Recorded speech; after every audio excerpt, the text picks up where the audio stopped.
Welcome to Onivia Highlights. These are the best highlights from the LEC Spring 2025. The one night I hope my wife is not watching is 113 bot side. There's not much phone just vibrates. Flash in, pulverized from Alvaro. It's a good engage actually, and matched by Super, running in front. First blood is easily done, and a really good start for the 2v2. Great start in the 2v2 on bottom side. Yoya kind of already having his impact. Oh, as Jojo has to go forward, wants to make sure he can get the shield and not get caught by the flick back there. So those stats earlier is Movistar MKOI haven't been on the forefront when it comes to the dragons, but this is definitely a shift, and I think it makes a lot of sense for them given the composition that we have here. They've been much more focused on playing around, you know, these AP top laners from Mirwin. Experimental hex plate, so he's an ulti bot. Like we said, we're going to expect interesting builds from this top laner as BDS definitely control the river, but Jojo controls the lane. Ulti out into Nuke. A shut back is really nice too, but Jojo doesn't continue any far forward. He's low on mana, and Nuke with a full bar looking to poke him out to make it an even health trade. Yeah, Jojo wanted to try and trade his health bar for Nuke, so if Nuke TP's in, he's just not a factor. But now Super going on towards Ice in the mid lane. Good trading from Ice, but Alvaro and Elioy aren't there to follow up in Ice. Barrage tags him, almost dies. There's a fight brewing in River as well, and with the root call, Paris goes nowhere. Alvaro unfortunately picks up the kill, but for Koi, it's one at the cost of Dragon. Yeah, BDS just didn't need to take the fight. They could have just backed off there. They'd gotten the Dragon. Maybe a little unsure if they were able to leave Ice alone underneath that mid tower, but still, it's a kill from Movistar MKOI. And now they're starting to control that bottom side jungle, which may net that bot lane tower to boot as well.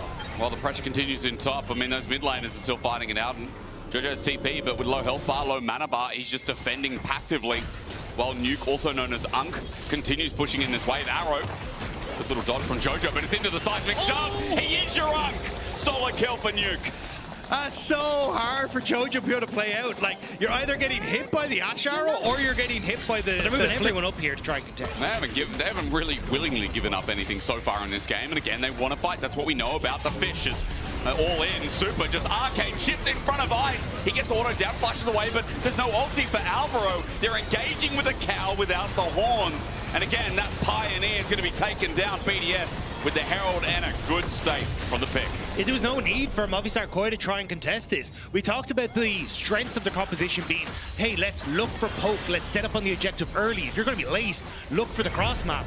And BDS, they punish well. Another big ultimate coming through from Ice just to set up a kill. And now, tower on top side, you've got the Rift Herald. Now sounds the limit. They both do copy. One just slightly better than the other. I'll leave that up to interpretation as Dredgeline starts off the fight. Alvaro, great engage though. Pulverized back as Ice is deflect, but he can't get through. There's a solid wall in the way, and Super is firing away. Mirwin the same as his 80 carry combat, a great spot, and flies in as Jojo. 113 gets his ulti off, but Jojo's already done the damage. And yes, he'll burn down on the Ember Koi with 4 strong members and a root caller. You disrespected the tree, and the tree disrespects him. The bird may have gone down, but he serves up the roast dinner immediately, and they're able to follow up on that.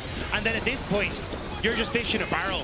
Everyone in Movistar MKOI is chasing you down. Great flash from Jojo to set this up, and sure, he dies for it, but you end up with another kill there. It's a double kill, actually, for Azir.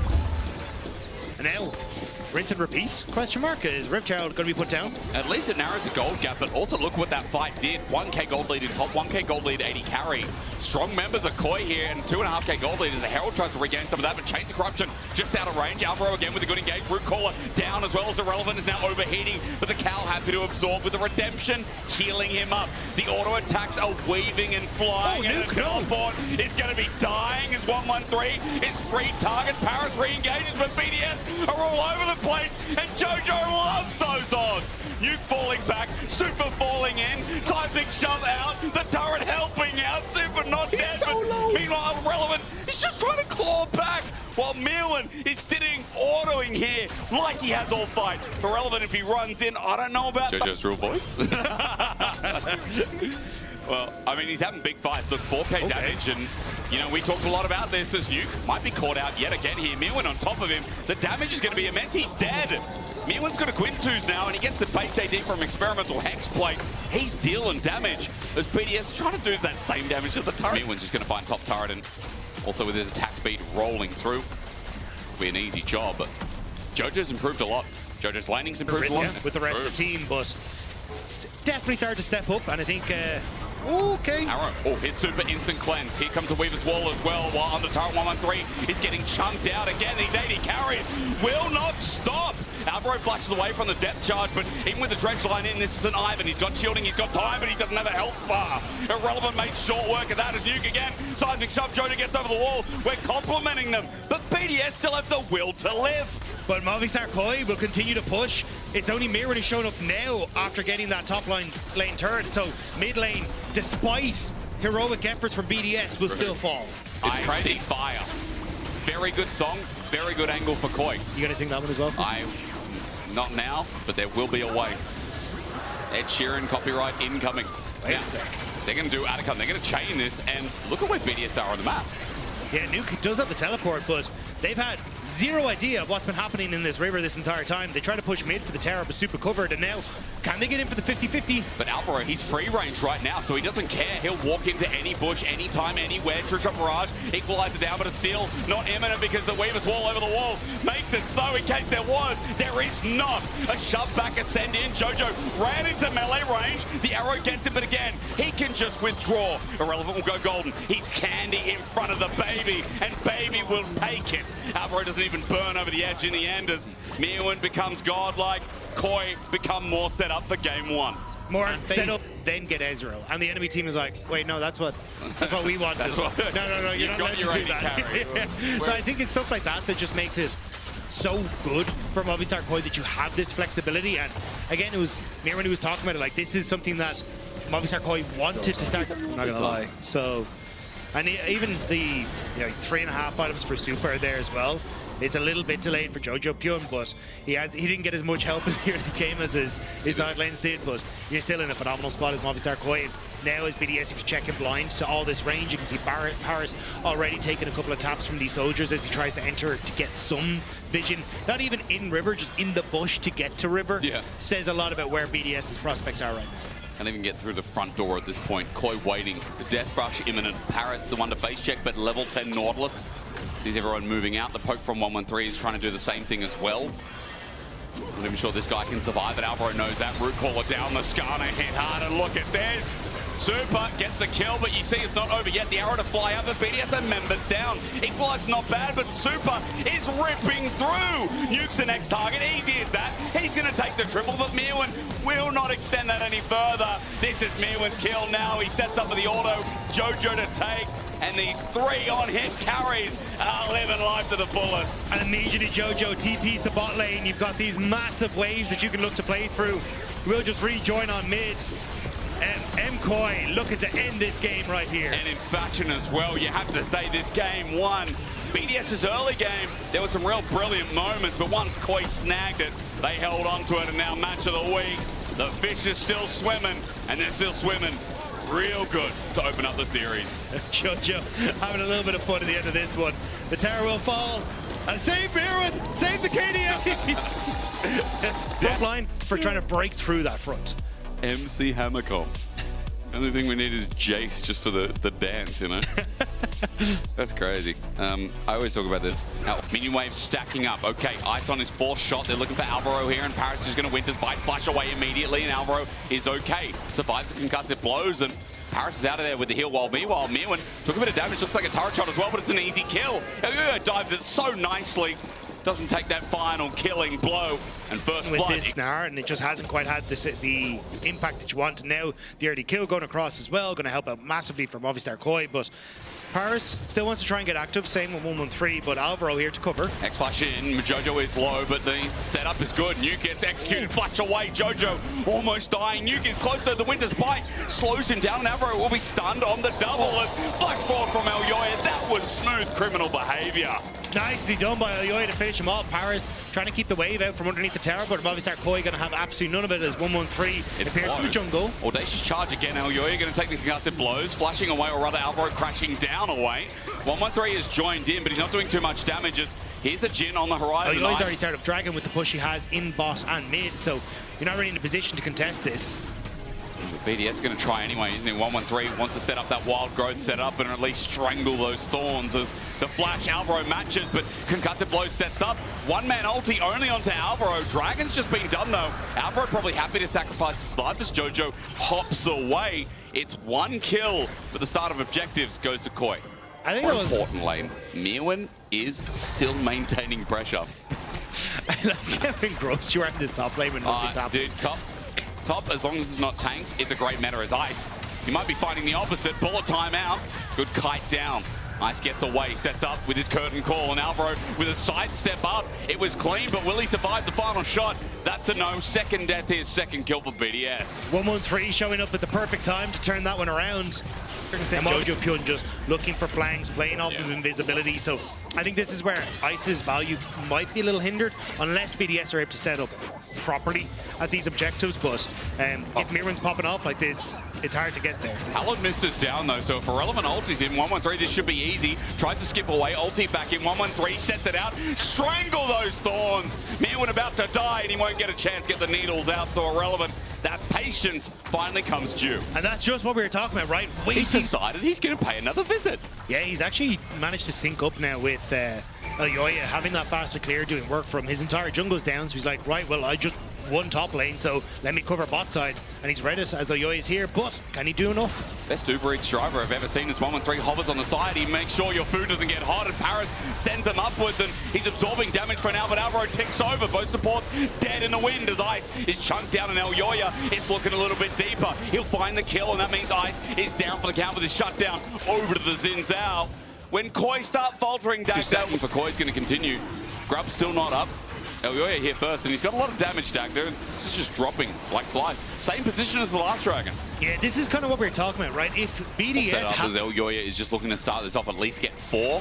Sneaking away in front of 1-1-3, though, not possible. So Irrelevant's about to go Mega Gnar, but Jojo pops in the between worlds, and Irrelevant doesn't even have a chance to get his health back. He ulties, flashes, and Jojo looks for another angle, finds it! An enhanced solo kill with Elyoya in the mix, and now no Mega Gnar for the equation. Stranglethorns are out again, but Alvaro is just attached to the roots this game. BDS are running because with the TP on top, Mirwin in a great position. Gwen immune as per usual. 1-1-3 separated from the team, and an easy target. He flashes away, but the needles are once again flying. Paris puts up the walls, but tell what? It's free Raptors, it's free Grubs, it's Koi with the 2K goal. They're desperate to make things happen, but obviously our Koi are just playing out of hand's reach, and now they're grouping on mid. I feel like they're being more patient than BDS. Not known for that with the Magnustorm down on the turret dead Ice. There's no patience needed because it's a free kill. Set up by Jojo as well from the angle. Koi are working well together as Nuke drops the Chaos Storm, but Super too healthy to care as well. He teleported in. He's going to open up bot. It's going to be a turret trade, but 2 kills back in the pocket for Koi. Yeah, the TP from Nuke into the middle of Movistar. Mirwin just uses ult on the wave if you ever try to over-contest, and he still has TP to join. So Movistar Koi just going to get this for free, and BDS are just kind of looking at it going, after Terra is not healthy enough to keep him alive. He's got the TP. The wave's going to be there, as you said, teleports out. Flash ulti! Clean as anything from Elyoya. He'll take it up for a bit, and Alvaro will seal the deal with the tip of the spear. Meanwhile, Jojo does die mid, so there is a trade, but as you said, Atakan side of the map, turret's going to be free there. Bot is looking like Nuke needs to really ramp up the speed to get something more, because this Dagda is a quick play. Yeah, tier 2 terror take from Movistar Koi. They will lose mid and bot at least, so BDS do get some go back. They held mid. Yeah, oh actually yeah, so you're able to hold mid as Mirwin's able to cover there. Now top terror going down. Koi. I think flowers for Elyoya. Dagda, I was going to bring up that you, I know, are passionate about Elyoya. You think this split, and dare I say this year, he's been underrated a bit with 1-3, who's actually pulled it out the most. Everyone else, it's a game or middling too, like Malrang.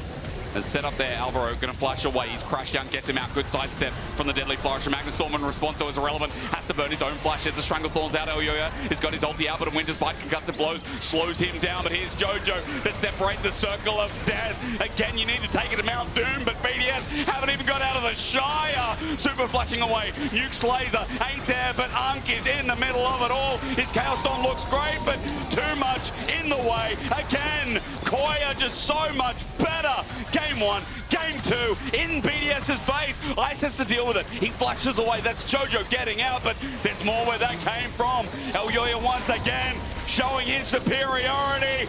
Koi are just better. A top 4 team shown here. BDS went for the Hail Mary play, hoping to find a pick, but it's intercepted and ran the entire way down the field. Movistar Koi looking at the end zone and looking to end it right here. Well, how can they? I mean, the only question is, what have they got left? It's 10 seconds for Nuke, so it doesn't stop here, but it's the optimism that they will go and end it, Dagger. As we look at this replay, and Alvaro such to take up the fourth shot from Ice, and then Movistar Koi, the Avengers, pulling out from every which way. The ult from Supa finishes off members, and now it's Paris that's going to fall as well. One more notch on the belt of Movistar Koi, and now, like, Dragons in a minute's time, and they're going to lose more. And 113 came in thinking he could do it, but again, Dagger, we better call MC Hammer because Elyoya pulling the copyright. Another kill and another notch, as you said, to add onto the belt. Irrelevant running for his life, but Jojo is about to find him in range. Slow is good, but Irrelevant staying away from the base is also a good thing for Koi. I mean, he has his TP up shortly, but I don't really know if he's going to get enough time to get away. Jojo still chasing him down. Should have the Between Worlds to hop over. There it is. Oh! The tower shots? Maybe he executes. One? No. No, Irrelevant still running. Elyoya is going to find him. I think at this stage, yeah. Wait. No, there's TP. Elyoya. Random W. No. Had to guessed wrong, but it's still now TP down around position because Alvaro just controls this space and you get to do nothing. Like, he is a one-man army at this stage. BDS slowly starting to retake those. Irrelevant was able to move around, but Mirren sending them packing here. He's letting them retake. As you said, Dagger, call it again. You can't touch this. Nuke runs away. He's got good zone control, and the Stranglethorns would be great, but Jojo has come in with a monster flank. I would do the monster match because you can only dance as BDS to shed away the tears. Ice is in trouble as well. Jojo looking for the final nail, the final piece, and this Jin running for his life is slowed down, but Koi have killed all but Ice in their way. But they've killed the hopes of BDS. The minion wave is here. They're running past the tower, the Nexus in their sights. There should be no doubt Koi have shown up against Team Heretics, now against BDS 2-0 faction. If you're looking for a team to root for outside the big two of KC and G2 right now, Koi is where you find the faithful. Looking damn clean here.